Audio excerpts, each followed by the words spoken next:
We grew faster than I thought, but that was in large part because of the TikTok video that went viral. That really just catapulted us and put us right out there, center stage, nationwide.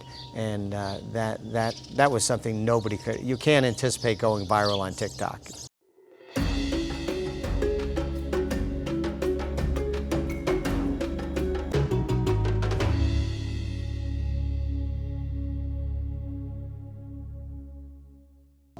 I'm very pleased, surprised actually, how well Longneck Manor turned out.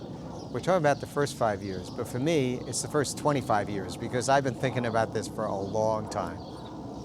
We started building it in 2020. We opened up to the public in 2021 when we got our first 3 giraffes and 3 rhinos. That was phase 1. But then I had a friend of mine that I put all my money in the first phase. The second phase, I had a friend of mine that said, I can help, I'm in hospitality. And so we built the Welcome Center and the 4 villas. That was phase 2. And that's what's complete at this point. So the next is phase 3, and we'll get into that later. The biggest challenge in the first 5 years was obviously getting people to recognize how different and unique we are. Also getting the right people on board, because the people I had at the beginning were the ones that were great at opening it up or building it. And then it took a different team to grow it and maintain it. So I would say recognition, money, and personnel, all 3 big challenges. When I look back on the last 5 years since we got the animals, I'm proud of a lot of things. The look of the place, the atmosphere turned out even better than I thought. We have a really good piece of property here, so it really immerses people in a very relaxing but fun atmosphere. So that surprised me. Also, I didn't know we'd go from 3 giraffes to 9 giraffes in 5 years. That was a nice surprise.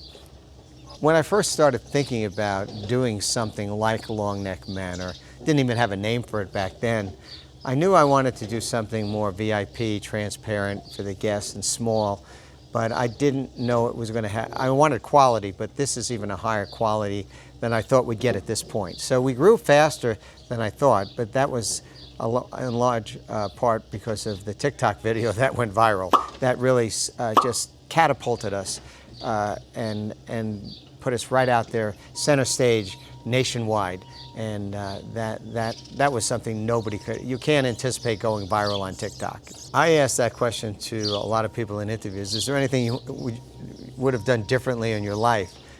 And you're always tempted to say, yeah, but if I did it differently, I wouldn't learn from my mistakes either. And I think learning from your mistakes is important. And I learned a lot because I made a lot of mistakes. Not big mistakes, but enough to learn. So I'm not going to say I would do things differently because I wouldn't have learned as much as I did, and it might not have turned out the same way. You can't predict. Well, here we are at our 5-year anniversary in June of 2026. And what are we going to do next? So we started a capital campaign. It's called a legacy campaign because it's probably the last major phase. And that is finally we're going to get a rhino conservation center so I can bring female rhinos in, and we can have baby rhinos and breed rhinos and keep them here or work with other major zoos in the country. We'll also have a wing for our sloth Bruno and some other small mammals. And then we're going to have an okapi forest habitat because we got about 60 acres going north.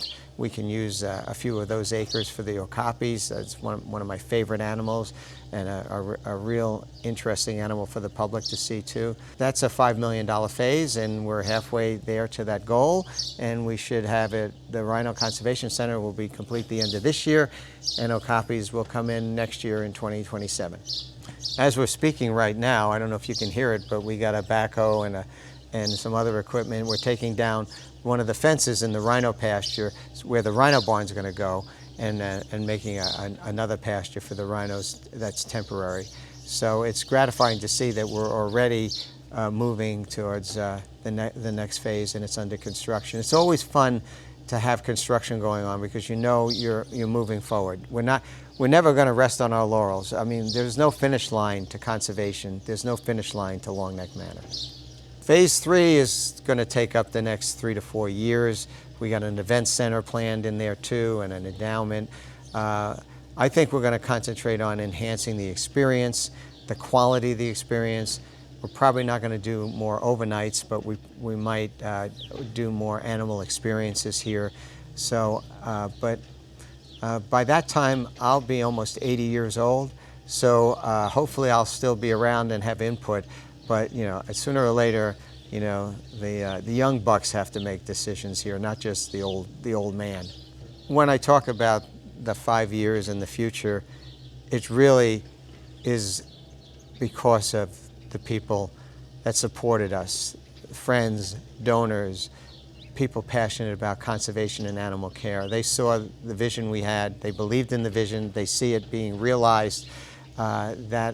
That's the only way you can do it. I mean, no revenue, no mission. So, you know, the donations, the earned revenue we get from the overnights and the tours is contributed to our success and our future success, because the ultimate goal is to save animals in the wild and save their habitats.